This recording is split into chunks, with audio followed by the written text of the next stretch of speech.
All right, y'all, welcome back. This is part 5. This is going to be the final video of how to tan a beaver tail. Once you get your beaver tail tanned, you let it dry. And sometimes they'll curl up. I got pretty lucky on these, but anyway. What you'll do is you get you some oil. You can go to Tractor Supply and get you some neat's foot oil. I mean, you can get coconut oil. You can get olive oil. Don't use no vegetable oil. I went and got me, I use True Bond 2000B for when I'm oiling up all my hides and stuff. But yeah, there's all kinds of oils you can get, you know. And if you can't get none that I mentioned, you can Google it. You can look up a bunch of them, that'll work. It's any kind of oil to get back in there, because what you're doing is you're replacing like the oils of the skin, all right? And this is what's gonna make it, like supple and be able to be kind of soft. So get you some oil on a brush or a rag or whatever you got, and just spread it all over that thing. All right, get it all over that dude, and get it on there pretty good. You know, one thing I like to do is when I'm totally finished with it, I'll get some neat's foot oil and clean off this back. It'll make it shine.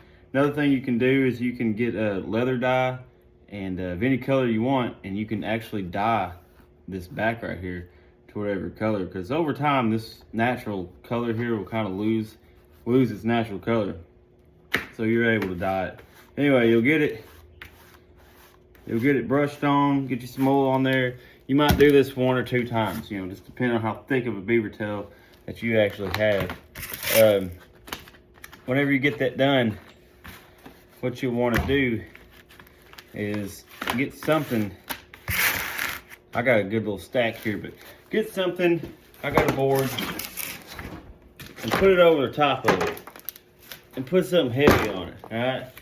And now what that's going to do is it's going to keep your beaver tail from curling up as it dries. It's also going to kind of press some of that oil down in there.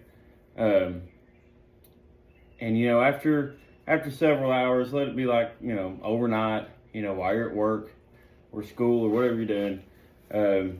Come back and pull that beaver tail out from under here, wipe it off, you know, get the oil off of it, and then go ahead and let it sit out and air dry for a minute, and then put this back on there again. All right. And whenever you do that, you'll have like this right here.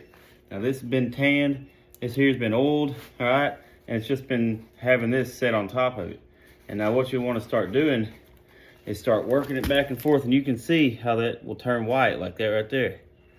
You know, and you just keep doing this.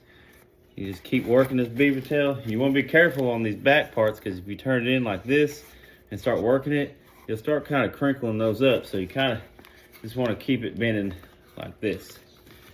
And pretty much, you know, the oil is gonna make it, you know, to where it's gonna be super good, super soft.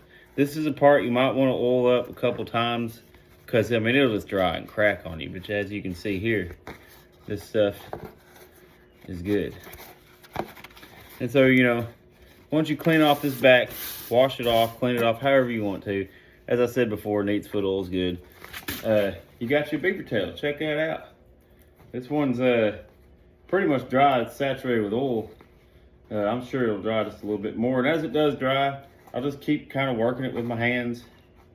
And it'll be just like this. I mean, you know, it doesn't have a lot of skin in it to harden.